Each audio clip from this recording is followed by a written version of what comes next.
Whoop,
there we go. I hope we had sound for that because I forgot to say something before the intro. StreamYards has been a pain in the butt. Good morning, good afternoon, Luke. Hello. How are you, everyone? Hopefully, everyone in the chat. I'm sorry if you didn't hear anything with the intro music. I know that happened last week. I'm not sure if you did or not. I was gonna start typing, and then I have a Bluetooth keyboard. Do you have a Bluetooth keyboard?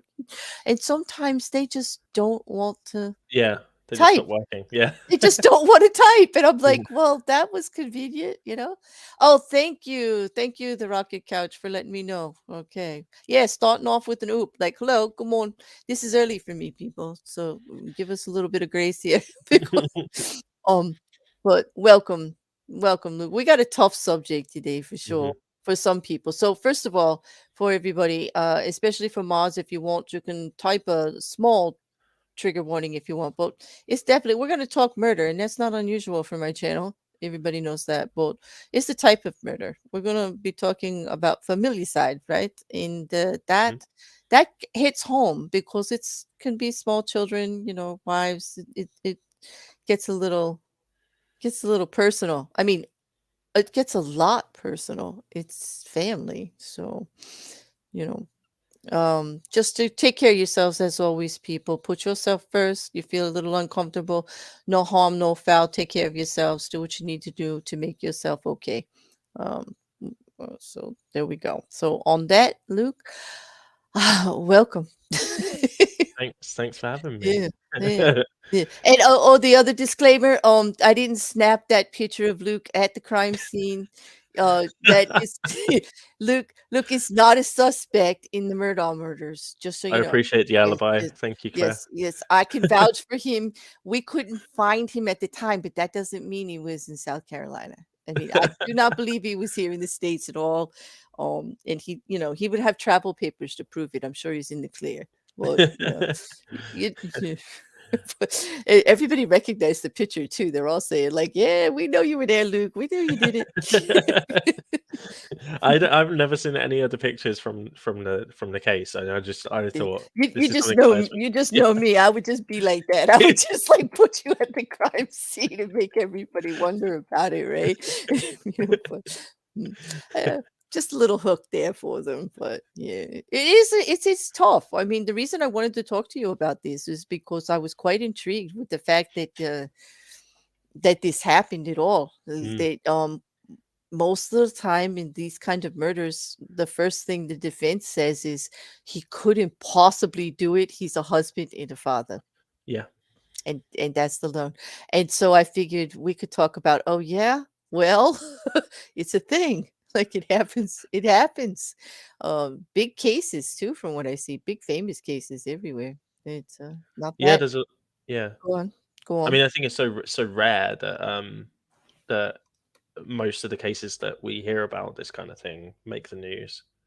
Yeah. So So, like, it's not actually that common. It's just that you hear about it. They make big shows about it. They make it as part of big docudramas, or yeah, big hooks in movies and things like that. But in reality, the numbers are actually kind of small. It is an extreme. It is an extreme thing. Like, it's rare enough that we could call it extreme if they get to that well, part. yeah, and I mean, if we're thinking about you know, a murder without so normally this kind of situation would end up being like a murder suicide, Mm-hmm. homicide suicide. Um, yeah, and that's like there was a thing that I shared earlier on my Twitter, which was about a murder suicide of the head of college in the Mm-hmm. UK Mm-hmm. who who killed his wife and his daughter and then Mm-hmm. himself. So the wife was the head of the college in the UK, so not the husband. Mm-hmm. But like that's more common, that kind of like murder suicide. Right. A family annihilation type thing is more frequent when someone who if someone doesn't kill themselves, that's actually more rare, even more Well, rare. yeah, and that happens to be in the one we're looking at right now, that Mm, he survived. Although he paid someone to try to take his life later, like 2 months later. So there's like the thing, maybe he chickened out, maybe something happened, I don't know. But just the mental state alone, it was obvious that, there's something definitely going on there. Well, that's the thing, is that mostly it is murder with suicide, right? I mean, no, yeah, just shows you how much it would take to do something like that. All the bonds, not only between your partner, your wife or your husband, because it does go both ways, right? It's not who is it more commonly, the woman or the man? I saw very oh little women man, annihilating their families. it's like massively weighted towards men. Hmm. Yeah, like 95 to 98% of these kind of Hmm. situations are men. Yeah, doing it. Yeah. And unfortunately, they go even further. It's almost always like middle-aged white men with a lot of Yeah, like, mm, yeah, and yeah. middle class. Yeah, middle Mm-hmm. class, Mm-hmm. middle-aged white men. Yeah, Mm-hmm. yeah. Yeah. Yeah.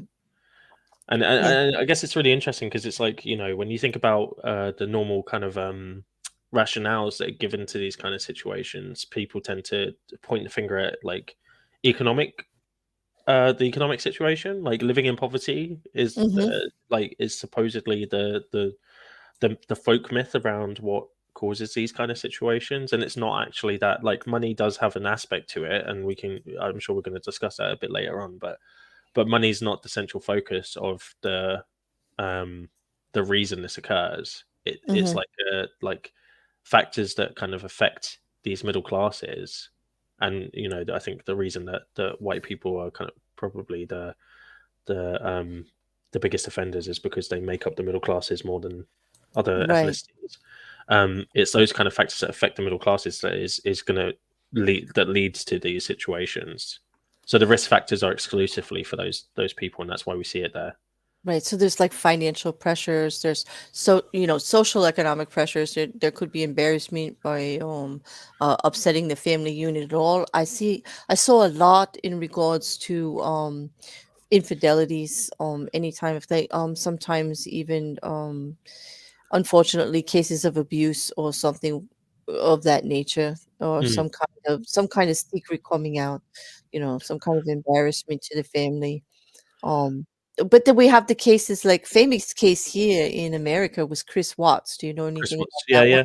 yeah, That yeah, was yeah. I think extreme. it's a really good example.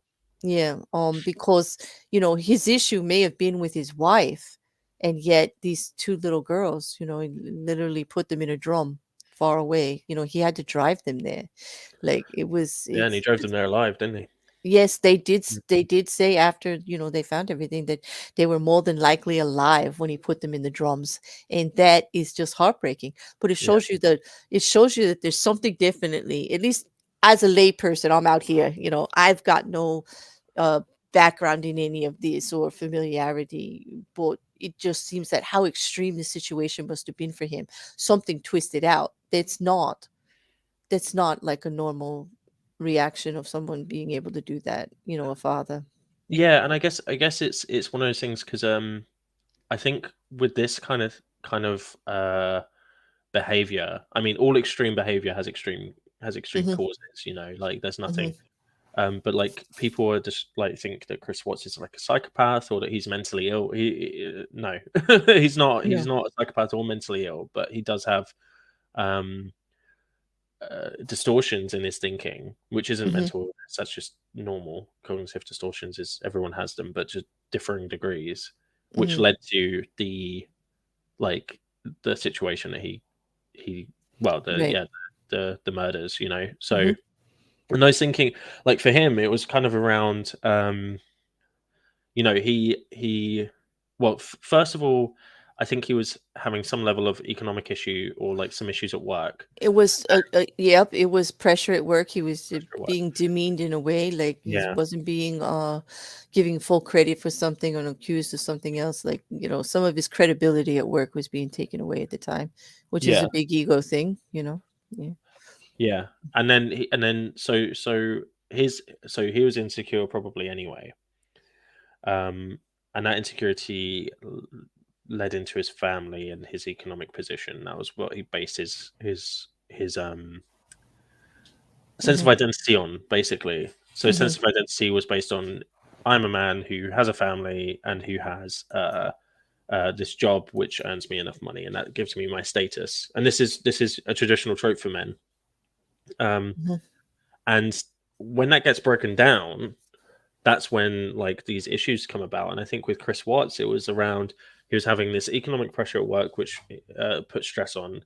He was having an affair, which caused him to become more jealous and more suspicious of his wife because he was kind of it's kind of paradoxical, but when somebody is being unfaithful, they automatically become more suspicious of the other individual in Right, the because if relationship. they can do it, the other could possibly, like, right. It's like Exactly. they Yeah. normalize it almost. Like, of Yeah. course you're going to. Yeah. Yeah. And Hmm. possessive jealousy is a big factor in these kind of in these cases. So he was possessively jealous. He thought that she may be having an affair, even though he was the one having the affair. And there was also this sense of him wanting to wipe the slate clean Hmm. uh, and go join this other woman. And he thought the only way he could well, obviously wrongly and Hmm. probably not consciously, the only way he could wipe the slate clean is if he um, murdered his family. That was his approach to that situation, was to um, act in that way in order to kind of alleviate the stress from his life, alleviate this anxiety about failing in the thing that he was doing, which was being a family man and at work, and then starting afresh elsewhere. Right. Yeah. And And you've got that to was. think of that not as like that sound, because that sounds logical to a certain extent. Like that would be not that the killing people would do that, but you know, this sounds like a reasonable response to him saying like, I want to just start fresh because everything's going wrong. Hmm. But It it's just. it's it's pathological. Like it's pathological subconscious thinking. It's not like he's like considering it, going through it, like because otherwise it wouldn't have ended up in murder. You know? Yeah, in most of those cases, it's like that thing that they thought that there just was no other way. Like there was no resolution. Yeah, Because some of the cases that I was reading, because like I don't know a lot about it, so of course I like, you put in the word and all of these famous cases come up, even though it's quite rare actually in regards to other kinds of serial killers or mass killings that happen in both of our countries or throughout the world. This one, although it gets the biggest splash because it's so uncomfortable for people, the percentage is much smaller. That's what I was saying. Would you agree yeah, with that? Like the although we know the names, we all know the names of them. Leighton, Simmons, Watts, and now with the Murdaugh family, which is fitting the profile. I just want to say because he's a middle-aged man, white, financial pressures, okay, worried about the embarrassment of the family name coming out. I mean, this is what the motive they're saying, this is what the Oh, prosecution's trying to say, but yeah, it's not proved yet. This is all alleged, but the similarities were just like striking to me. It had all of the elements, and now they're trying to sneak in, like kind of put in there that there might have been uh, marital discourse, that something was going on there. right, yeah. But what they keep expressing, m- when I talk to anyone about the case, what strikes them the most was perhaps the emotional line there, that he loved them so much that finding out about all of these misdeeds was something he couldn't handle looking at them about. And he actually might have felt like he was saving them the heartache of finding out who he really was. Something twisted like that, that he couldn't actually deal with it, and he didn't want them to have to deal with it. I think if he had taken his own life, I would agree with you. But I think it was a selfish act. I don't think there was It any way is. for him to swing it the other way. Like, Exactly. but I do think in some cases, in some of the cases where like the individual, which is like the vast majority of cases Mhm. in these situations, the person takes their own life as well. It is that act of altruism, that kind of like twisted act of altruism of like, especially when someone. So there's this idea of enmeshment, which is essentially that somebody can't separate their personal identity from the identity of them as a family. Mhm. So if they are feeling like they're going through economic turbulence and they are struggling with the stress of that and they are in pain, their family must be in the same situation because their Mhm. identity is their family. That's how they see themselves. And Mhm. so they will annihilate their family because it's as well as themselves, because they are essentially freeing their family from that pain, like you just kind of said. Mhm. Um, but that's kind of like, um, and that comes from a real place of instability, like, or insecurity, because for someone not to have their own full identity within a family unit demonstrates that they're not very secure with themselves as Mhm. having their own identity.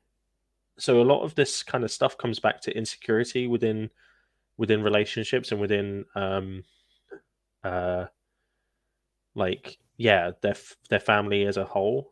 Mhm. So they're insecure as an individual, and then they enmesh the identity of their family onto themselves. Mhm.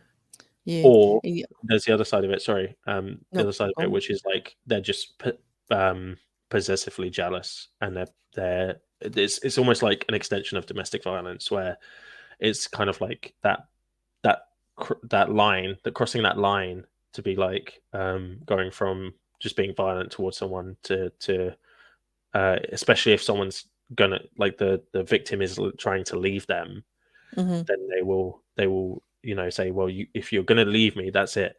And then Mhm. that will be that's why leaving is the most dangerous kind of Right. place. Yeah. And that percentage is quite high in couples, both ways, Yeah, male and female murderers who murder their partners over infidelity or the fact that they're going to be a divorce or something going on, just unable to accept the situation, or like one of those things. Well, if I can't have you, no one will. yeah, yeah. And Yeah. then that Hmm. extends to children. Hmm. When you're in Hmm. like a family situation, it Hmm. extends to children, because it's like, well, if I've taken the other parent out, then we're no Hmm. longer a family. So I need to take the children out as well, because I need to dissolve the entire family. Yeah. It becomes, And it escalates. It just continues to escalate. yeah, it is mentioned a lot in the articles, that the pressure of divorce, custody hearings coming up, and just the whole way the systems are in both of our countries, pretty upsetting for the partners. It's like whoever's leaving who, just to have to go through custody to see your children again, and all of this. They think they're just sparing everybody. That's what the articles was like. Most of them just think they're sparing the situation, and just they don't see any way out of it, and that they're actually being kind in some way. I don't see how ending someone's life is kind, but they just, you know they're saving them from a terrible situation. I found that striking, that that got mentioned so often, because it's like, for me, I was like, what, like, no, like, really? But yeah, it gets mentioned a lot, especially in the ones involving divorce, with small children, that there's going to be large custody issues and everything going on. There's a couple. Do you mind taking a couple things from the No, chat? Because of course. a lot of my murder minions are here and they're like so invested in this and they just want to know. So the first one I see, and I'm going to go backwards. So I'm not skipping anybody. I'm just going to go backwards. But I see from Rocket Cow, she said, so they'd rather think of him as a murderer than what they would have thought otherwise. And I think he means like when we're saying they're trying to save them from what he would have thought about him, what I mentioned about Alex Murdaugh, worried about like them looking at him differently because he was known to be such a family man who loved them so much. Like everybody would say they had a great relationship, especially with his son. And so I had made the comment that he would have been worried about their perception of everything. Finding all this horrible stuff about him would have changed the way they looked at him, and he couldn't deal with that. Yeah, I mean, I don't know much about the case, but Mhm. I would be Well, I guess the question is, would it be, if somebody's going to actually commit murder over what somebody else's opinion of them might be after they learn something of that? How does that work in their mind when they're going to be dead? So they'd rather think you're a horrible, like a murderer, than this thing. And I mean, just as a layperson, I'd say they're not even thinking that. They're not even thinking of themselves as a murderer at the time. yeah, I'm not even Mhm, sure. Like we have to think of these things as impulsive decisions. mhm. Barely any of these, barely any murders are like planned in the way that like people think that they are. Like even the ones that seem like they have planning, like it's usually got some level of impulsivity to it, which is why like the murder, like especially the family annihilation rates are so much higher in Mhm. the US than they are in the UK because you guys have access to weapons that allow you to Yeah, have a we very have more. personal Yeah, approach we have to easy access. We have easy access. easy Yeah, access. Yes. yeah. So you're like kind of I think I think the stat is like you're like 4 times higher than Mhm. us, Yeah. which And is that crosses internationally. Like we are like it happens more often here than yeah. in So but obviously it does happen here because it happened recently with one of Mhm. our, and it happened with a Yeah. gun as well, which And it is was like very convenient that you could post that up because it just shows that how quick it happens too. And it's not exactly who all the time. You can't just like look and say, oh yeah, they're gonna, that's going on, you're gonna have some trouble. yeah. It's rare. It's really not, although it gets sensationalized, the number's not that high. And I want to keep stressing that because we keep thinking, oh, it must be happening all of the time because we keep seeing it in the papers. They make big documentaries about it. Everybody makes this big deal, but it's really a small percentage. Something you said earlier, I wanted Mhm. to I should have at the moment said something because it's really stuck out to me. But we were talking about the mindset of this particular case with that we were talking about with the murder that Yeah. seemed more narcissistic and more control like of him. And I wanted to remind everybody how rare being a true narcissist or sociopath, as we found out through some testing on your channel when we went Yeah. when we went after Hannibal Lecter of all people and couldn't classify Hannibal Lecter as a sociopath. That was a cold reality for me, how rare it actually is to get Mhm. all of the situation in a box to actually say that's it. The rest of it's just tendencies, right? Obviously, this is the kind of a stress that they looks like that might be sociopathic, but tendencies, not necessarily a true sociopath, because it's in the moment, right? Would you say that these type of murders happen with a stressor in the moment? It's not something people actually would I think spend it'd a be whole like years planning or anything. They're not like serial killers. Like it's something yeah, that I they think it would be do. very unlikely for a man to reach his 50s and be a psychopath and then just randomly kill his family. Yeah, Um, exactly. that's not the MO of a psychopath at all. In fact, I would say that a very, very, very small percentage of these types of Hmm. events or these types of offences are committed by psychopaths because of the, Hmm. the the intimacy of them.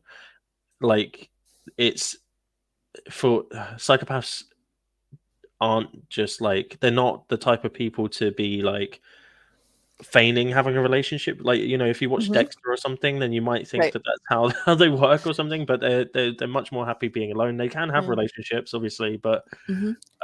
for us as psychopathic murderer, that would be Mhm. a really kind of yeah, it Right. would be an extreme situation, like a very unusual situation for them to be married supposedly happily for Mhm. decades, and then for this to happen. Yeah, Yeah. so it's It, very unlikely he's a psychopath. It's very unlikely true. In you bring up Dexter, and that's like a good point because like a lot of that show was very, very popular, Yeah. because of this kind of theme here. But I thought they did a good job of showing it wasn't so much that he could have a normal relationship and everything, and that he was like normal or whatever. It was his craving for it and knowing how he was different, and the Mm. way that they actually like would put that in there over and over. Yes, he cared about people, but he also knew at the same time he could just not at any given second because it was the way he was dealing with what they thought in that show was something he didn't have any control over because of a traumatic event in his childhood Yeah. that just made him see things differently. But that struck me through that show the whole time is that the more they tried to put him in normal situations, they always had some way to let you know that, well, no, this is his craving for normalcy. This is his craving to be just like everybody else and have a family and this and that and the other thing. Well, just even the way the show ended and he walked away with never seeing his son again for so many years, like until the second series, until they brought it back a little bit. The new one. Um, yeah, yeah, that was I don't like the way they did us in that I didn't one. like the I don't last know four about seasons, you. to be honest. Like, No, I season didn't. 4 was good. Yeah. Well, Yeah. yeah. But I have another one here. Is that okay? So Ancher has a question. Mhm. It's actually about how they get there. What if any part does it play in Familicide? The fact that the only acceptable, and she puts that in quotes, emotion for men is to have is anger. Well, I think actually this is a really good point because this kind of plays into the Mm-hmm. reason that it's middle class white men that are doing this crime. Mm-hmm. Mm-hmm. Um, because the actual one of the key risk indicators isn't necessarily a bad financial situation, although that is a risk indicator. It's a change in financial situation that causes stress. So stress from financial situations or other kinds of stress as well actually um, increase the risk of uh,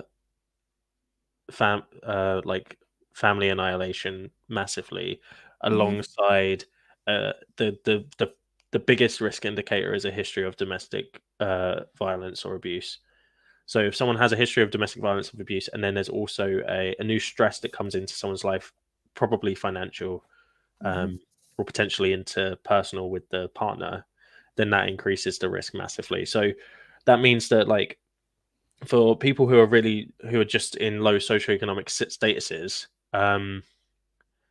they kind of get used to the stress of not having money. So there's no change to their economic status, which means that they're they're trying to, you know, they're obviously poor, but they are able to manage that in their, like, emotionally.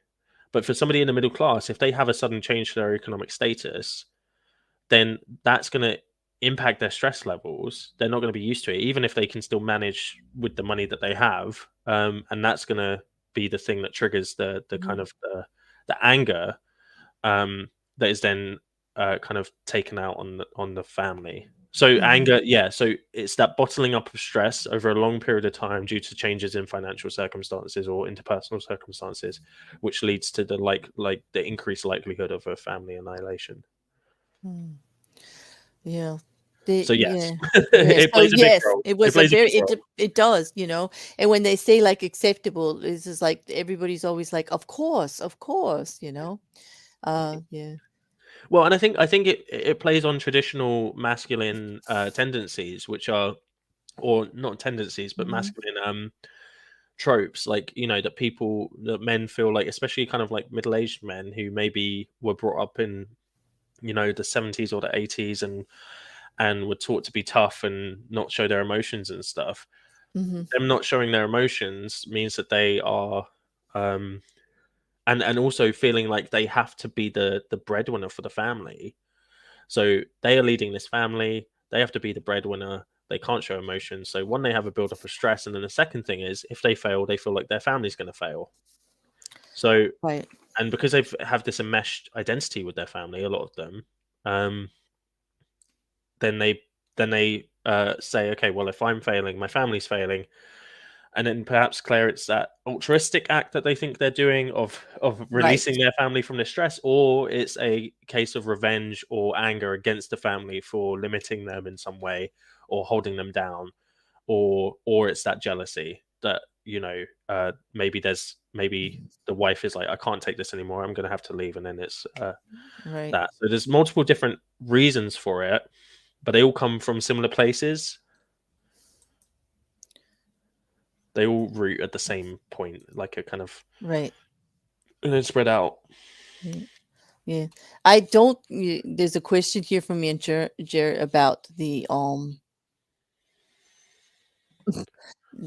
actual percentages of the stats of husbands committing murder as an act of domestic violence versus wives committing murder as a reaction to domestic violence. Those, well, first of all, disclaimer, because I think Luke would agree with me that those actual statistics will be skewed by the fact that the underreporting of men who actually are victims of abuse in their relationships. It's just not there. Even though everybody knows it's happening, we don't actually have the numbers to put in there. So it's actually going to appear like the wives actually doing it for the reaction would be higher. Those numbers are going to be off from the get go because Yeah. it's just they just don't come forward and tell you. It's Well, just yeah. yeah.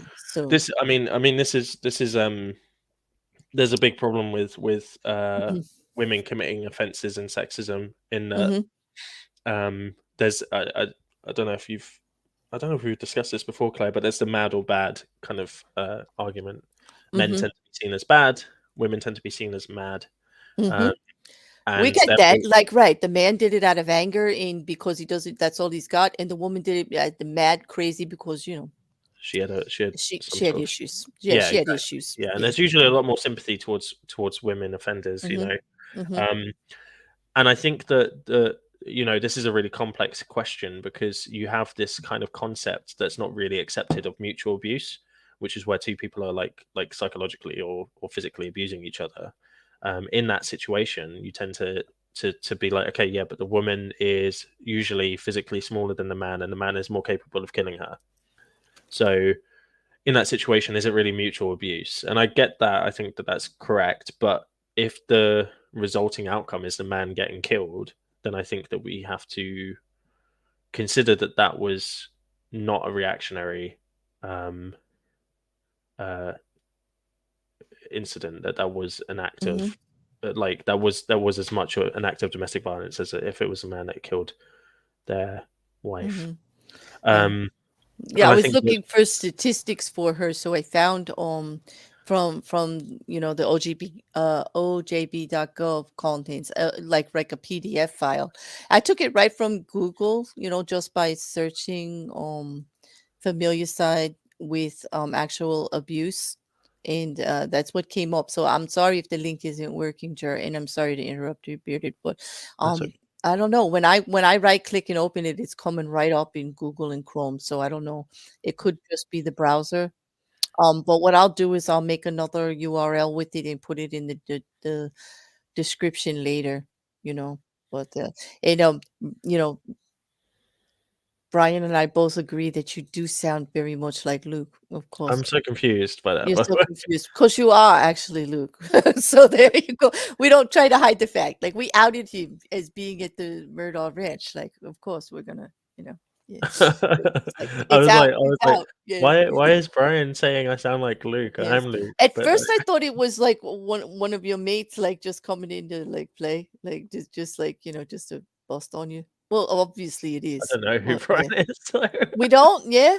I don't know who. Okay, Brian, you're welcome. I don't know, but I really do think that it is Luke. Yes, definitely. I would actually. Yeah. That's so funny. I was just playing with you when I said that because I thought you were playing. I thought you were one of these, just No, I don't joking. know who Brian Yeah. is. Oh, now you do? Okay. No, I Yeah. don't. I don't. No? Okay. Well, that we'll have to find him. We'll have to find Okay. him on YouTube. He sounds like It's like, Brian. Yeah, yeah. yeah. Okay.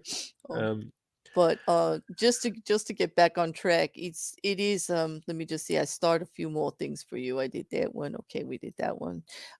They're just making comments about the pressures that this particular case that we're looking at, the murder minions in the chat mhm, there, that the family reputation and the status that was brought that one like so much interest. This was a family, he comes from a family, the accused, that is so entrenched in the area. They got judges, lawyers, high esteem, lots of money, well known. Everybody knew the name, the family name. We're talking generations that go back 5, 6 generations of just famous politicians, judges, lawyers, very well connected. Like the name meant something in the town. Everybody knew who they were.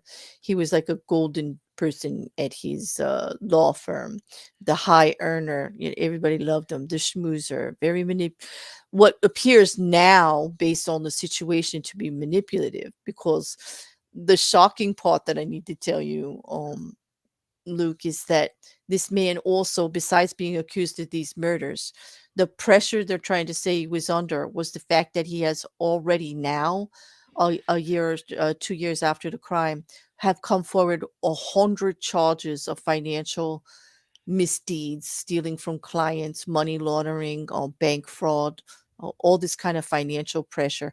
18 different indictments he's dealing with also at the time. This was the snowball mountain that they think was on his shoulders of being released, because the morning of the murders, he had a meeting with someone in his law firm that started accusing him of stealing $792,000, and he knew they could prove it because they showed it to him.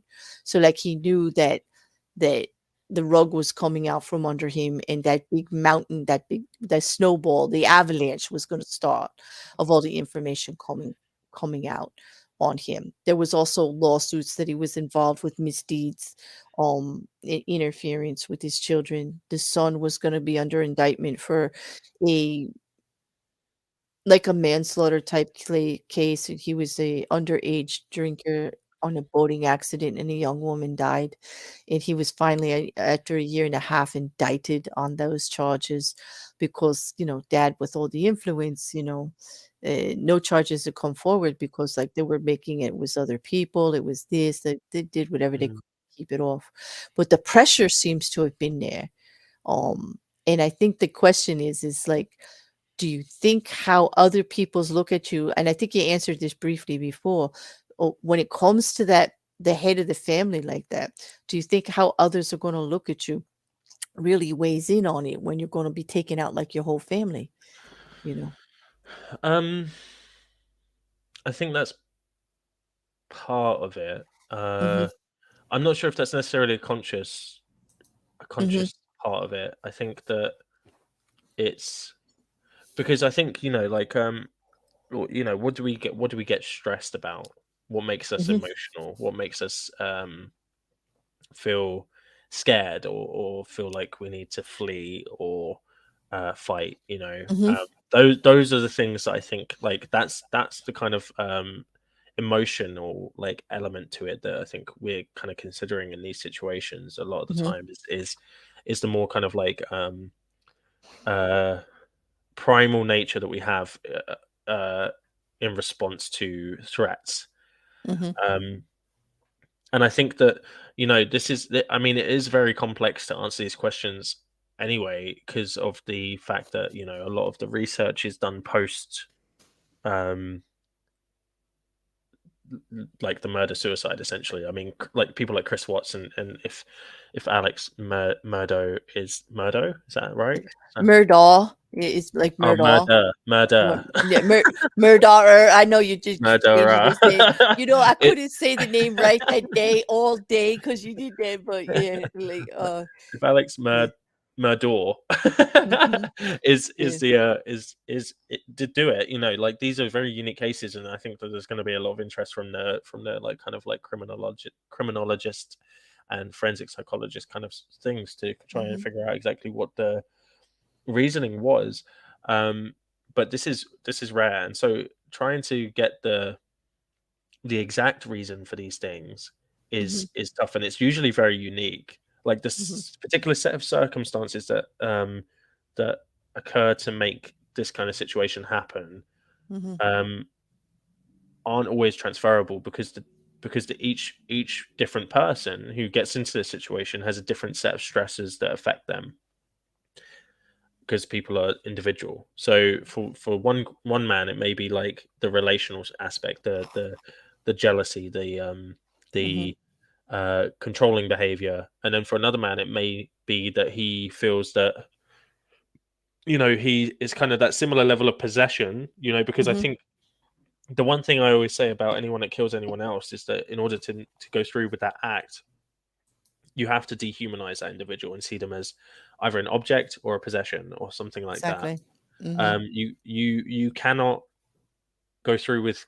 It's very difficult to psychologically go through with killing someone without Mhm. considering them very impersonally, whether Mhm. that's a loved one or whether it's a stranger.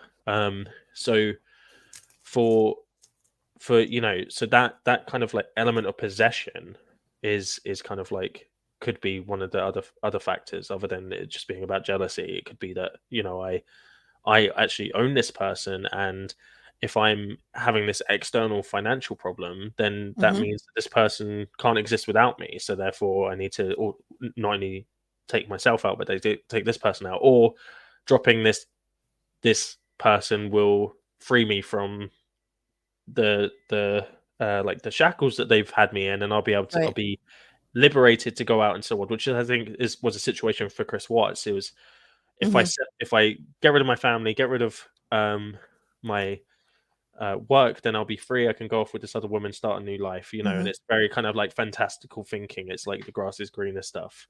Yeah, Uh, and I think they portrayed that like back and forth between like psychologists who testified and all, that the actual pressure of like maybe he wanted out of the relationship with his wife, but then he didn't want to have to look at his children that he took their mother away, and so it was kind of like it just had to go there too. yeah, Yeah, yeah. I mean, because and they were expecting a the third whole child as thing well. had to be wiped out for him to walk away and go with the mistress, like to Yeah, leave. Like he had precisely. to that whole part of his chapter of his life had to be over completely, and the only way for it to be over completely was if nobody was there anymore, Yeah. and that was like that was kind of stunning to hear about, but I could see it. I could see where how could you, if you took your children's mother away, how do you keep looking at them for the rest of your life, you know um, every time it comes up, and you're the one, you did it, that happens with divorce, the pressure of the same thing, separating a family, the pressure of divorce, rather than deal with the heartache and the break and looking at that pain in the children's eyes. Many times that what they're saying, that was the catalyst. I Mm. couldn't watch them suffer. I didn't want them to suffer through that. I couldn't be responsible for that. um it's a cowardly thing, I think, in some ways, right? But Well, yeah, it certainly it comes from a place of insecurity. Like mhm, it's totally about insecurity and mhm, about needing to fulfill a um like a stereotype, mhm, essentially. Like the masculine stereotype. Like in mhm, order to be a man, you're not a man if you don't like. And it sounds like I really don't want us to sound even though I agree with like left wing kind of like mhm, uh ideology. I agree with a lot of it. This isn't just about kind of left wing ideology about alpha males and how mhm, problematic masculinity is. This is genuinely uh an issue with how these individuals interpret their masculinity and their role within their mhm, family. mhm, Because if you feel like you're the head of not only just the head of the family, but you own the family because you are the head of the family, then mhm, that's going to put you in a position where you objectify and become very possessive of your family, and then that gives you the capacity to be able to um, kill them. mhm. And this, that brings up a valid point, and I don't think it's only just like leftist ideology kind of thinking there. It is true here in America, especially. I speak on it quite often about the pressures that we put on men this way that are just untenable anymore. in the way things are. Like they actually have to be that tough. Like you have to like you just take it on the chin. Don't talk about it. Like that's like real man stuff. It breeds this type of what you said, like, toxic masculinity that Mm. gets them to a point where they dehumanize everybody else that's around them because they have to, because you're told that if you actually, let that all get to you and you break down that facade, that you're weak, that you're weak. If you see it from, like, say, your wife's point of view, your children's point of view, you're going to be soft, tender, caring, this. Although those are the true men, the ones that can do both, the ones that are accepted that way, the happier lives, even, Yeah. trying to live up to this true alpha thing is like so much pressure. It's just not doing them very much good. And makes me wonder if they actually think that that's what they're supposed to do, that it proves how tough they are and how real it is. And like you said, the insecurity, it kind of takes it away to know, well, if I can do that, that was the real man thing to do, is to end Mm. everybody's suffering. That's the real man thing to do. Like that means I'm strong. Like that shows that I took control of this situation and I dealt with it. And I'm like, whoa, what a flippin' twisted way that that toxicity has come out there. You know what I mean? Like I could see it though. I could see actually them actually thinking they're doing what needs to be done. And Yeah, and I mean, this is a trope that you do see in media as well. Like, just as you were speaking there, Claire, I was thinking about. I don't know if you've seen the film The Mist, the Stephen yes. King Hmm. adaptation, and Yes, then I they did. gave this ending where, spoiler alert for The Mist, Hmm. the not the TV show though. I think that was a TV show, the film, the old film. Hmm. Hmm. Um, and the ending is, the man driving trying to drive his family out of the mist, and then um they run out of fuel or something. They have to Hmm. stop, and then he has a gun with uh I think three or four bullets in it, and he's one bullet short, so he kills all his family, including his son, and doesn't get to kill himself. And Hmm. then he gets out his car, and then the army rock up to save everyone. To And save everyone, and he has to yeah, deal with that for the rest of his life. The yeah, irony which there. is Yeah. and it's kind of like, whilst it's not the same thing we're talking about here, because there was a genuine threat in the Well, film. There was a well, genuine it threat, but is. Yeah, but it it's that is. perceived threat. Yeah, it's Yeah. that perceived threat to this is a perceived threat. Like, if we use that as an analogy, it makes perfect sense why, why Hmm. this occurs, because there's a perceived threat to the family. I'm gonna take everyone out so that they don't get Hmm. hurt by this, and then either I'll take myself out as well, or um I'll continue living and fighting this bad thing, Hmm. Yeah. and actually the threat's not real. Yeah, what that happens here. Like the threat could be just the reputation, or could the threat even be him, the man himself, like knowing that he's going to disappoint them, knowing that things are all going to crash around. I could see that also. That the threat doesn't necessarily have to be an outside entity. It doesn't have to be somebody that's going to come and kill them, or somebody's like threatening. It could be the threat to their happiness, the threat to Mm. their future, with feeling about the head of the family the way that it was. Just the threat could just be in upsetting the way life is for them right now. Some situation has come up that's going to change everything, and Yeah. they don't see a way out of it. They just see the Well, anguish of it. yeah, and the other side of it is that there is a potential that it is done out of anger and revenge, and that's a large chunk of them as well. Like, I think Yes. there's the Hmm. altruistic side of stuff, but I think that tends to be the homicide Hmm. suicide. I think with the ones that survive, I think that it is a case of that that's usually a revenge, Hmm. or aggression, like actual aggression, rather uh, than like, this is something yeah. I have to do for you Hmm. to be safe. Like, I think a lot of the Hmm. ones where the man survives, um, I say survives, doesn't Hmm. take his own life. um, Right. uh, I think that those were the ones that are done out of anger or spite or hatred or revenge, more so. Hmm. And then that brings up a very good statistic here too, that it's very rare for them to kill them and not attempt to kill themselves. Yeah. In familiar side, almost always it is murder suicide. Hmm. or there's a very few cases where it was planned out to just annihilate your family, and the person who did it is going to walk away and deal with that. um that percentage I found very few. Chris Watts was one example. But Yeah, that's like, that was a stressor, and that was also a unique case in the way where the stress that was Chris Watts wasn't an instantaneous stress. It was a building stress that he actually was causing himself with his yeah. affair, okay, and with his desire for a life without the pressures of family and children. Like, he had the great life, he coveted this life, he brought this life in, and then decided this isn't for me. Like, he's the one who changed, he's the one who put the stress on himself there, and then, like, had to eliminate that whole life to go on for another life. It's like, well, that was a unique case. I mean, it's very popular out there. They use it for Familicide, but the ending of it and the reasons for the stressors are a little bit different than when you see about the other ones, where it's an outside influence, like financial concerns, reputation, Mm. um, even disease. Okay, I saw quite a few where the actual perpetrator, the one who annihilates the family, and this was man or woman. I saw several cases of both, became ill with a fatal disease, a life-ending disease, and there wasn't like enough to take care of the family, and didn't want the family out there struggling without them, and so took all of them with them Mm. because they were going to die, so took the whole family with them. I thought that was a little, how do you get there though?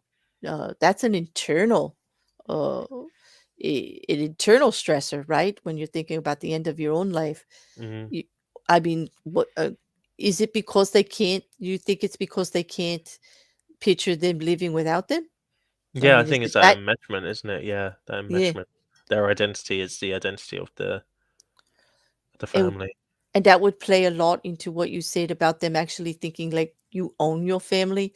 This is Yeah, my, like the word my. This is my family. Those are my children. That's my yeah, wife. yeah. And like no one else is gonna have any of that. Like, that's Yeah, mine. and Yeah. I think that plays into a the because it's a much smaller, much smaller percentage of kind of like Hmm. infanticide, for instance, like from mothers. Um, the possessive nature of being a mother Hmm. uh, is like a big part of that as part of that behavior. If we're thinking about mums that kill their children, it is usually about like um either the same thing we've been talking about protection from outside factors, Hmm. such as an abusive husband, Hmm. um, or it's about kind of wanting to escape the responsibility of being a mother and seeing them as things they own that they can get rid of at their will, essentially. Hmm. Yeah. Um, so that's for that kind of thing, and that's usually what it is. But and it's a similar, with men, it's that possessiveness. So where you get that possessive nature, or you get that kind of like enmeshment with the identity. That's tends to be when you see the. Hmm. Yeah, and you brought up the media earlier. A lot of this gets splashed around like it's like, it's big, sensationalized. We don't really get into. They don't get into the whys like that. Just like, that it happened, and this and so they don't get to like drill down on it. There's very little that I can find that's open to everyone, that you can find statistics and all on these. I don't think people are studying it as much, but probably because it's as rare, but it Mm, is like fantastical almost. It's intriguing because of the situation, because first of all, it's uncomfortable. It's mm. uncomfortable to think that that happens, like, and it happens so quickly. I want to ask you, what do you feel? Is it very common that there would be something that is premeditated, something that can be planned out for any number of time? Or do you find that most of them are more, what I'm seeing on the big ones that they do, it's like there's like 50-50, but that's because they're sensationalized. But I'm wondering if you have any exposure to statistics or readings that would make it different. I think it's hard to tell, um, largely because a lot of the perpetrators die with Yeah. in this situation. Mm-hmm. I think whilst I'm making a lot of assertions today, and I think that Mm-hmm. it's worth taking any research, psychological research or profiling about Mm-hmm. this with a pinch of salt for a Mm-hmm. few different reasons. So the first reason is that forensic psychology is still on its way to becoming more of an established science, Mm-hmm. but uses a lot of sociological principles in order to um, uh, kind of balance itself. So it takes ideas from sociology and makes some assumptions within forensic psychology. So they haven't tested all of them just yet. So it's still quite young as a science. So trying to think about the psychology of a perpetrator, we've just got to, Mm-hmm. we're still kind of researching that specifically for somebody who engages in this offense. The research is very sparse, and we're relying on kind of like it's almost like archaeology. We're looking at the pieces that are there, and we're making assumptions about that person's life that Exactly. Mm-hmm. increase risk. We have very few people to draw from, but those people that do survive because they didn't take their own life. So how sure can we be that we're counting them in the right way?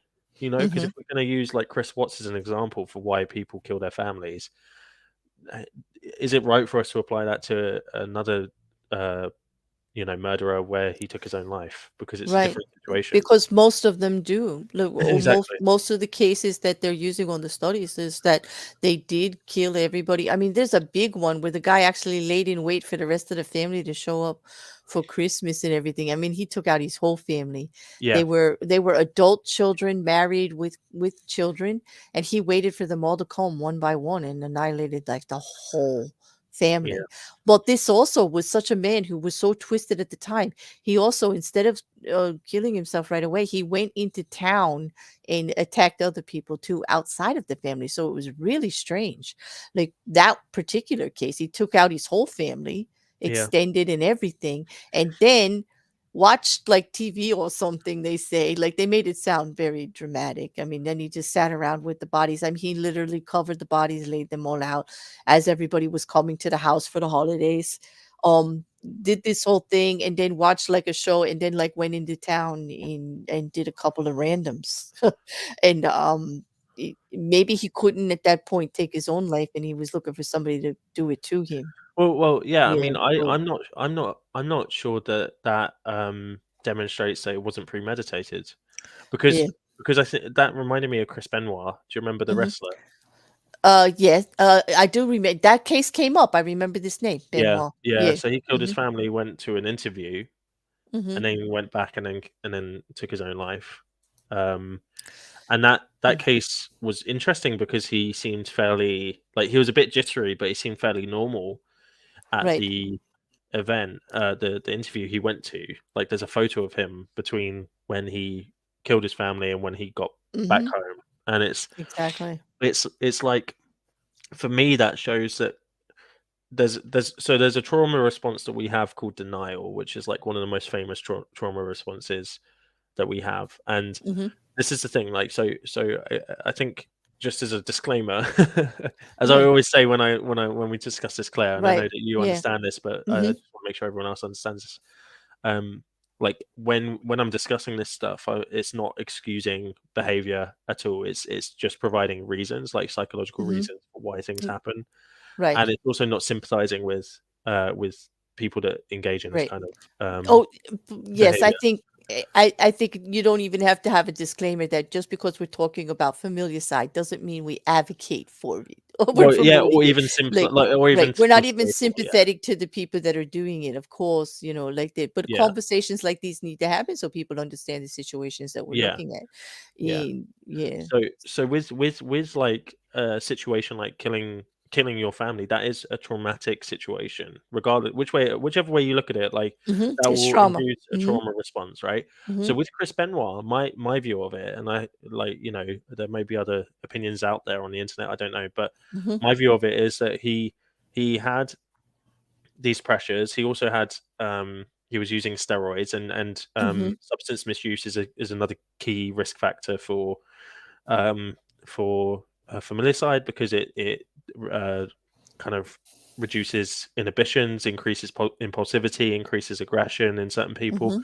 Steroids are the same. Steroids reduce inhibitions, increase impulsivity, increase aggression. So he's using steroids at the time. He I believe he had a fit of rage. There was probably some economic stuff going on. I don't know exactly what his situation it was.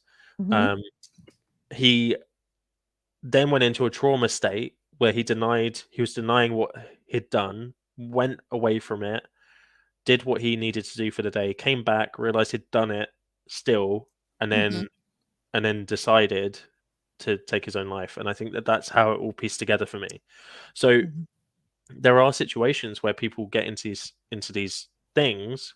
They have they have rage, or they have a situation that triggers their attack, or the murder, and then they have a trauma response from it, and then there's a delayed um, like situation where they then may take their own life later. Mm-hmm. So it could be that that's what makes it look premeditated because they don't do it right away. It's not Yeah, it's not like that moment just went out of control and then they just did themselves too, which does happen. We see that yeah, quite often too. But like that does make sense because like when there's trauma, a lot of times your brain actually puts you into a protective mode where you shut down for a moment so you can think about it, yeah, like what's something that's going on, or not think about it. You're in a protective mode. So like he would have just went status quo, act, do everything like you normally would, um and then just the reality of it, then he could step forward. Or perhaps he just like needed this way to do it, like the fact that he could do that interview knowing he was going to commit suicide afterwards is too much for me to even wrap my head around because he was so calm.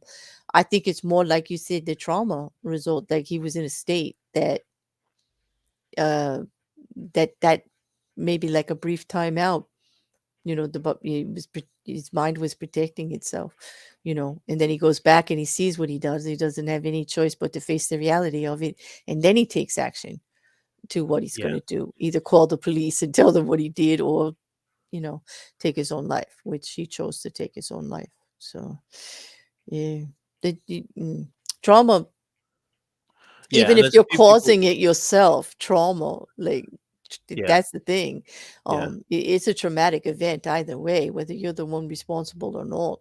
You can't possibly see your family in that way. Even yeah, if you do get to put them as a position, just see what you have done afterwards, I can imagine must be a very strong trauma response on anyone.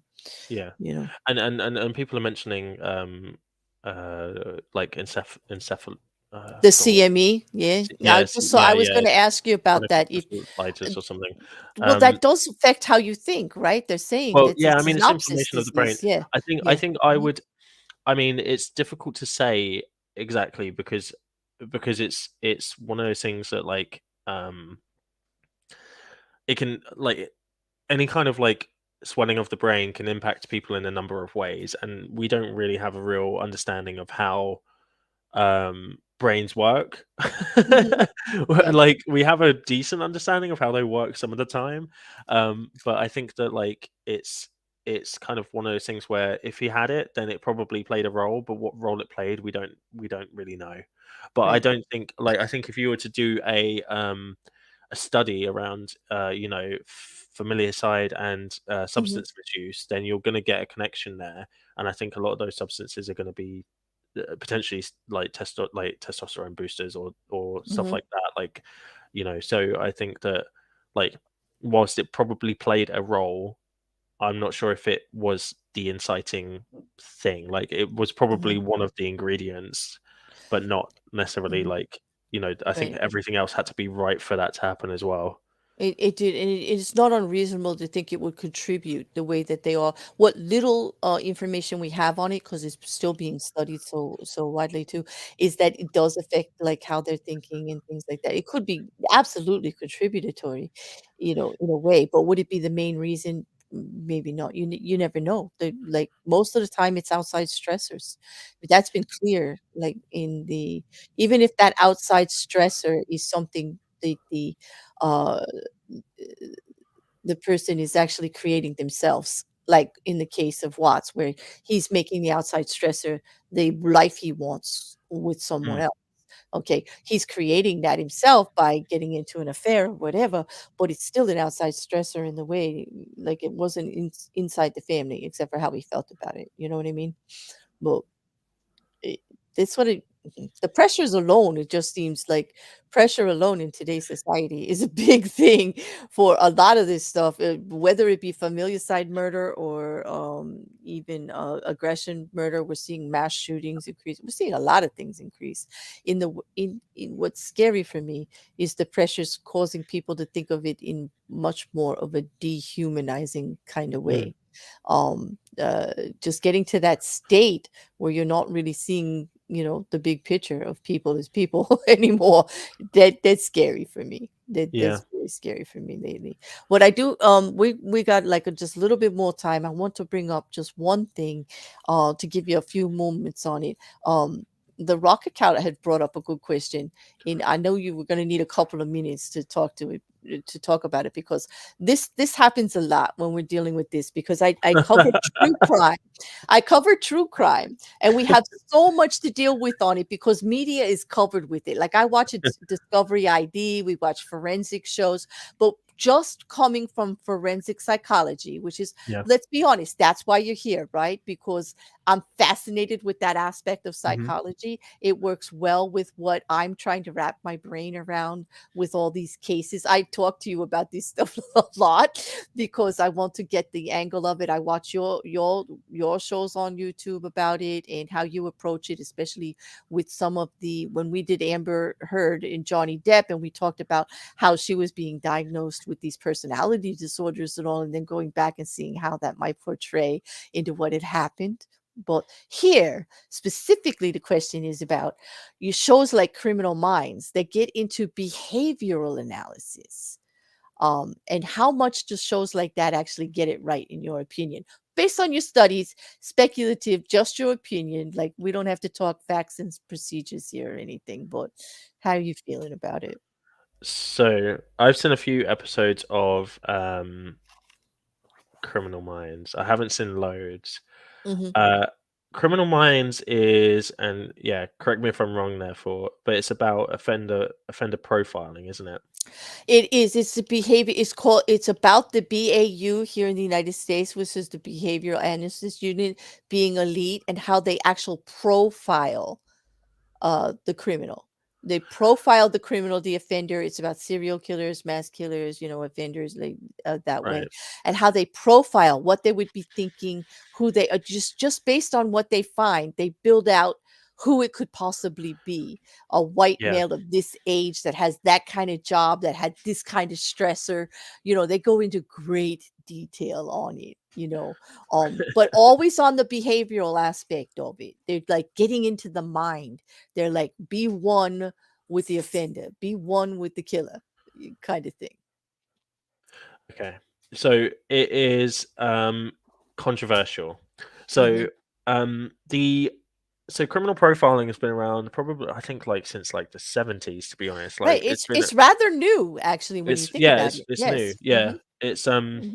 it started oh, I can't remember the exact case it started on, but it started as a, as basically because there was a uh, long list of killings happening, and Mhm. they wanted to Mhm. figure out who it was, and they Mhm. didn't have the information, so they The developed like unit, kind of, they started actually interviewing prisoners of mass murder serial killers. Like there was quite a run of serial killers that yeah. were getting caught in the 70s, and they actually started here in the United States the behavior analysis unit based on these interviews with a couple that would cooperate and actually ask them the detailed questions and started building the database, so to Well, speak, and of this the is the mind problem. of a serial killer. Yeah, This is I'm thinking you're starting to see the problems with criminal profiling is that right. it's It's got a like, very small sample size of like mhm. what what someone would be like, and I think that, And they're so unique because look at the difference between Jeffrey Dahmer and Ted Bundy. well, exactly, Yo, yeah. like I'll just use those two very popular serial killers here in the United States and even in England. You know about them, right? Ted Bundy and Jeffrey Dahmer. Mm. Totally, like you could not put those two in a room and say they had much in common, Yeah, except for they no, were Americans and they killed a and they lot of kill people. people, yeah. Yes. Yeah. and so it's one of those things that, like, I mean, in the UK we used to admit criminal profile. So there's basically two ways of doing criminal profiling. There's the bottom up approach and the top down Mm-hmm. approach. The top down approach is known as the American approach, and it's deemed to be less reliable than the bottom up Mm-hmm. approach, because it's what you were saying, Claire, where you take a mold from established people, and you see what the crime is, and then you fit the person to that crime, to that mold. Mm-hmm. Mm-hmm. So you already have the mold in place, and you work your way down. So um, if the crime was like a murder, say, and it's like a specific type of murder, then you'll be like, okay, well, this is what we know about these types of murders. Whereas Mm-hmm. whereas the bottom up approach is taking the evidence at the scene and then establishing a profile based on that. So like Mm-hmm. you'll use the location, you'll use the tools, the like the I don't know, whatever the Mm-hmm. rest of the evidence there. The weapon, the situation, like how it happened, what Yeah, you see. to Yeah. form a Mm-hmm. profile of what Mm-hmm. someone's like. So it's kind of like there's these two different approaches.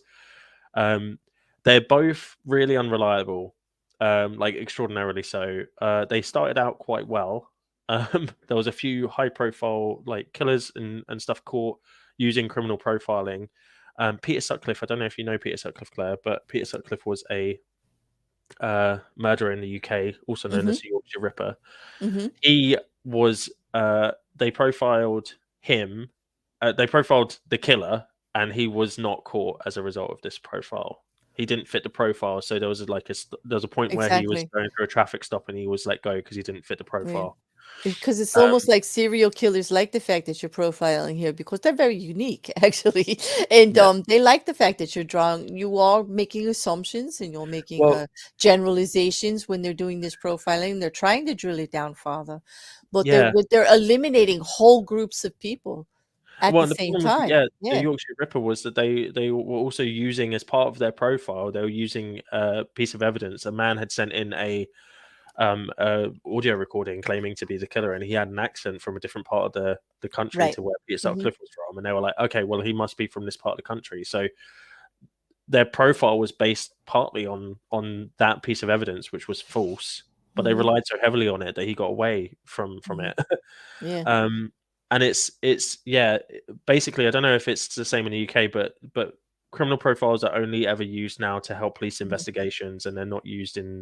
in court because they're not admissible.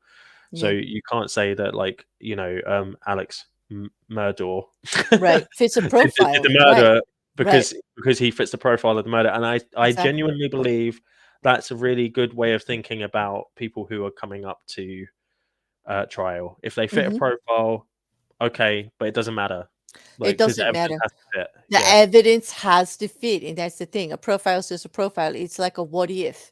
But yeah, in every trial, you get all the what ifs, you get all of this, but you need the evidence to back it up. And that's a very good point, and I'm glad you yeah, brought it up. Here in America, one of the ones that was misprofiled the most was the Green River Killer. That stood out quite like he was totally misprofiled and went along for quite a while before they got him. And for those of you interested in actually behavioral an analysis unit here in the United States and how that started. Because Luke's right, it's not that old. It started in the 70s. It started with an influx here in the United States where we had more serial killers between the 70s and the 80s than ever. Okay, and where they're just not as hot, increased. They decreased after that, but the starting of it, there was a series on Netflix called Manhunter, and it's based on the true starting of that whole behavioral science thing and how they started a whole. It's part of the FBI, the Federal Bureau of Investigation here in the United States, and how they just like went forward with it and how they did it and how they interviewed certain serial killers in particular in regards to it. Some of them were quite friendly about everything. So yeah, it was an interesting based on true facts series, and it's quite entertaining too if you like that kind of stuff. I know some of the murder minions do. We like the forensic science, we like forensic psychology, we like CSI, criminal science in general, forensics on how they do anything and analyzing evidence and what it could mean. There's just great fascination with many of them. yeah. I think you gotta be cautious with dramas, Yeah, you because do. they Hmm. will. Um, That's why I'm glad he asked it, because you could say like, well, yeah, but that's what they're doing, but that's limiting. And that's what people need to know. When you're doing profiles, are very limiting into you're trying to drill down with facts that you don't actually, it's not even a fact. You're looking at situations and all, but they're not facts. You don't have anything concrete. You're stitching together a bunch of what ifs and scenarios based on things that you see, to try to drill it down to. It can be helpful, but it can also be very limiting. It can make errors in eliminating large pools of where the offender could actually be from. Like you said, the accent. I'd be guilty of that if anybody tried to place where I was from. I've been all over the world. Apparently, I'm like, from everywhere. Mm. When people try to do it with me. Yeah, thanks, Mark. I'm glad you're here just for my accent. I hope it entertains you well. I hope it keeps you coming back. But it, I'm losing my train of thought here, because now I've got CSI and the BAU in my head at the same time, and I can't deal. Luke. Like I'm because that's the thing when it comes to behavioral science, and you try to match it up against to real science and evidence, it doesn't fit for me. It just doesn't fit. They're like so totally different, and they come from it in totally different angles. And it's what you spoke on before, on how they are actually looking at the evidence one way, or they're making speculative stories with another type of science the other way. Yeah. And so it doesn't fit. I can't put the two of them in my head at the same time, because they don't go together for me very well. Although they're both used to solve crimes every day here in America. Mm-hmm. Mm. Well, Yeah, I mean, there was a famous there's a famous criminal profiler called Paul Britton in the UK who helped to uncover Fred and Rose West, who are two notorious serial killers in the UK. wow. And I think he I think what he did during that case was not necessarily help to uncover them, but help to think about where they may have hidden some of the bodies, Mm-hmm. and they found bodies as a result of his kind of like his assessments. Mm-hmm. But he kind of was one of the key reasons that um,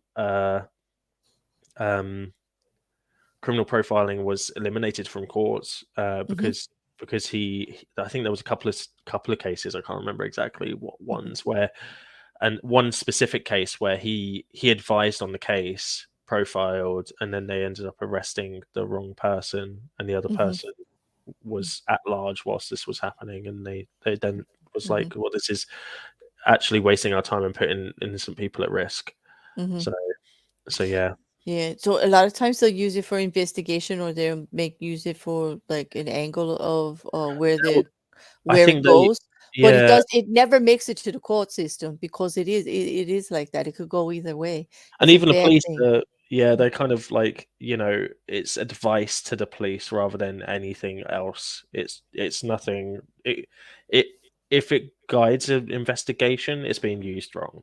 Mhm. Like, Exactly. it's just Because advice. is limiting, and it's going to be used against you in court if you limit it down to a single type of suspect right away, and you're ignoring it, especially if you're going against some of the evidence that comes out, and Precisely. just eliminating evidence based on a profile is like a real bad thing in courts, and they don't do it Yes. anymore.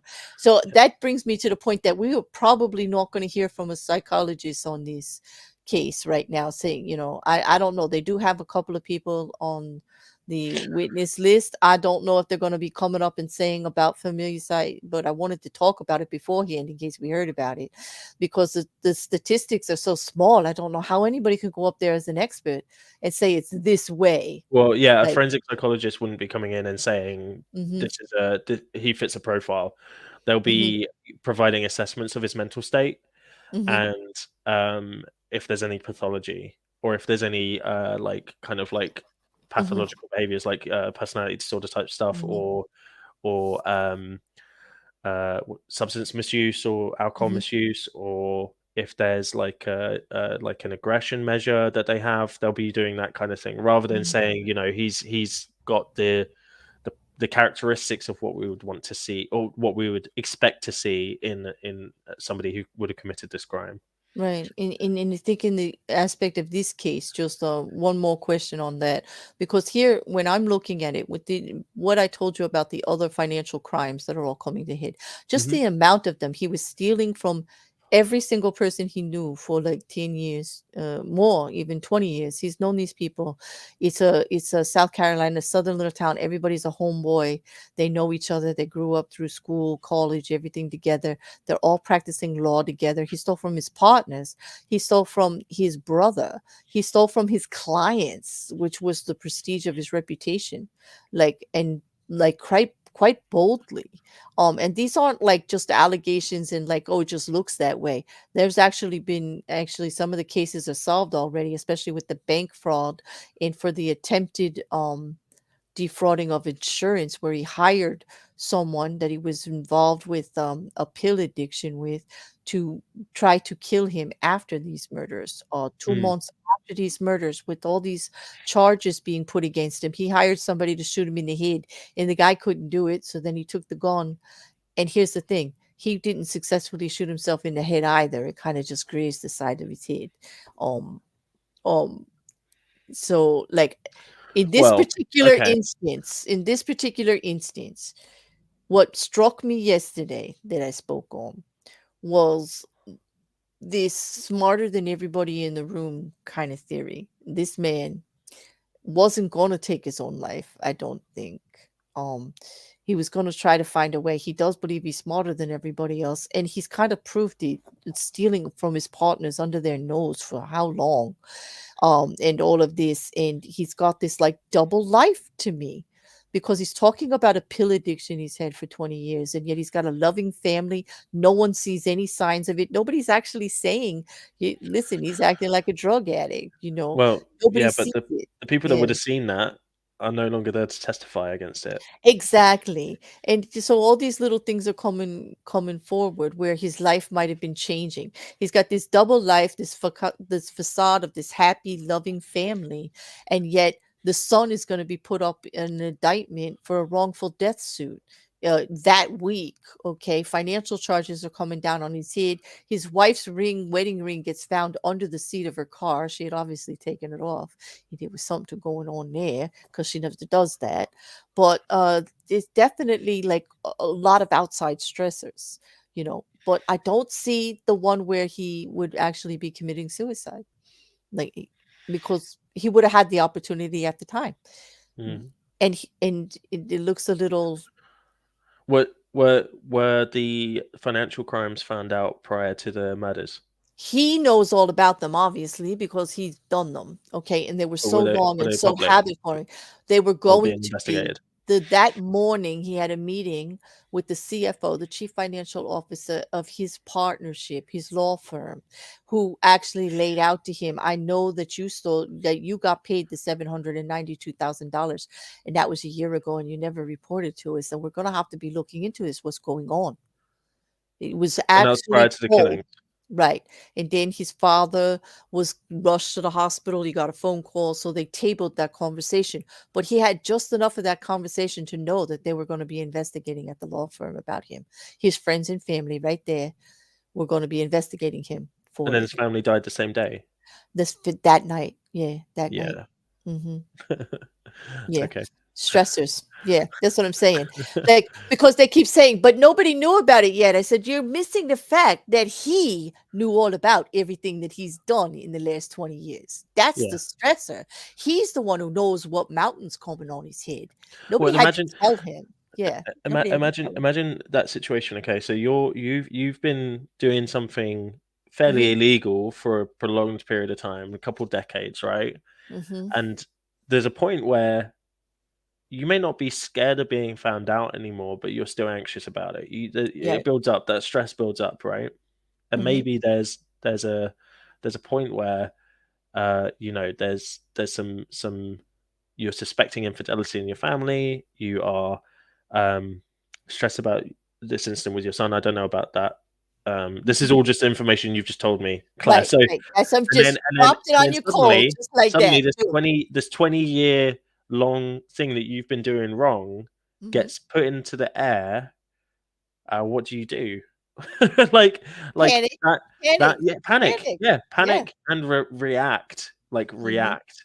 And And not necessarily react with clear thinking is what I'm precisely. thinking, And if you are that head of the family, if Hmm. you're worried about the family breaking down, and you're worried, I mean, everything, you're right, Claire. Everything I've said today, like, and I didn't intend this just for everyone else's benefit. I really knew barely anything about this case before. We didn't talk about the case. We didn't No, talk about the case beforehand. Just what you saw in the chat, and you weren't in the chat that often, and you left, and you didn't look at it later. So that was good because, but yeah. that does all line up for me. That lines up as Mhm. and obviously I'm, I agree with the evidence has to line up with the thing, but like Exactly. the motive is there, like, and I agree that that that should be considered as motive. That the Mhm. financial situation that he was in should be taken into account. The And prosecution thought so too, and so did the judge. He said, because if you're going to use that as the stressor, if you're going to use that as what he called state of mind yeah, and malice as to how he could get there, and because the way it came in, honestly, was because the defense kept using the actual opposition to be, he couldn't possibly do it because he's a family man. He loves his wife and his son. yeah, And and I mean, so, even if you think about, like, if the wife was being, not even if the wife was being like cheating, but thinking of leaving, hmm that may have been the straw that broke the camel's back. Maybe he said, hmm like, I've just been found out to, I don't know what the interaction would have been like, or what hmm the opportunity would have been, but he said, like, he may have said to her, they're going to investigate me for this, and she was like, I can't do this anymore, I'm going to Yeah. go. She had that conversation with somebody else. She said, I Oh, know like, that we're okay, gonna there you owe go this then. all money. I It's in the know we're bag. gonna owe money. There we go. Yeah. It's in the bag. It's Slam in the dunk. bag. She didn't have it with him, but she had it with somebody else. She actually, one of the housekeepers has just testified that she had said to someone that she knew that they were going to owe a lot of money because of these other lawsuits about this boating But accident she that didn't want to be a happened. part of it, And right? no, that she wanted him to come clean with, like, they could just start over. It's not about the money. It's the stress. It's this. He's fighting against all this. He needs to just settle because it did happen, whatever. And we can all just move on and go over here.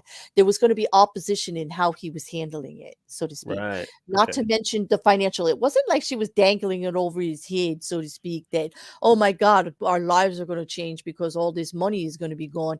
She was actually speaking on, we can just change, we can move over, like, we don't have to have all this. We could settle for less as far as financially. But what we have to do is just face the fact of what's going on and deal with it instead of this pushing it away, because that's what he was doing legally. He was just like playing hide and seek with all of these law cases about this boating accident, Hmm. which involved her sons, and she knew they did wrong. And I think she was trying to do the right thing. But that pushed back too. The woman you love telling you, hey, you're not doing the right thing here. Let's just move on. Like, that had to be big too. You know. Yeah, maybe Yeah. maybe it got to a point where she was like, because that's usually the trigger, is like leaving, like Mm-hmm. the woman saying she's leaving for, or Mm-hmm. threatening to. So maybe that was it. Like, Mhm. Yeah, but that kind of put it in. And I know you said you only had like a certain amount of time. yeah, So let's just wrap up like the key points here that we would say is okay, that there aren't a lot of statistics on this, that they do sensationalize familicide when it happens. But it's not that common, is it? not at all. No, so No. it's not common at all. I don't Mhm. have the stats, but it's like Like, it's very very rare. rare. Yeah, It's it's very very rare. rare. Yeah. And So yeah, yeah, yeah, I will drop a few links for you guys to the Wikipedia. The Wikipedia actually has so many cases for you guys, the murder minions that are interested in this. So I'll put those links down below for you. I wanted to talk to Luke first before I dropped links to make sure that it wouldn't be contrary to what we're talking about. But it was all right on point. It's all as usual. Luke was right on point about all of it because he's very good. He's very good, thank and God. such an easy way to discuss it and digest what some real technical stuff actually when it comes down to it, and very precise in your field. So I thank you for that. That's why I love having you here for it, because you make it so easy to understand, and so like the possibilities of it, in it adds a whole nother element to what I'm looking at with these cases. So I thank you for that.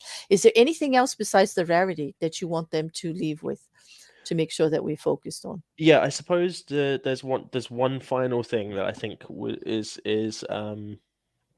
it's quite important, and it's just off the back of the Twitter post I put with the Mm-hmm. Daily Mail Mm-hmm.